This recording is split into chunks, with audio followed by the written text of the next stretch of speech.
Alors, mon travail d'écriture, en fait, il est en plusieurs phases. À partir du moment où j'ai sélectionné la thématique, je vais éplucher un certain nombre de sources. Donc il y a évidemment beaucoup de sources livresques, des ouvrages d'historiens, des thèses, des articles. Je vais assister à des colloques, à des conférences. Je vais aussi m'inspirer beaucoup des enluminures, des tableaux, ce genre de choses. Donc je vais collecter, on va dire, beaucoup d'informations. Et à partir de là, je vais me mettre à compiler, en fait, véritablement une liste d'idées que je vais réunir au fur et à mesure dans un déroulement scénaristique cohérent.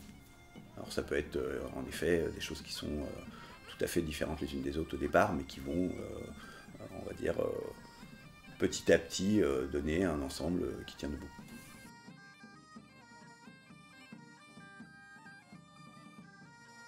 Alors les thématiques, en fait, elles sont proposées en fait à partir d'un ensemble qui est déjà de ce qu'on a déjà fait, des grandes thématiques. Alors on peut reprendre une thématique comme le voyage et l'aborder de manière tout à fait différente.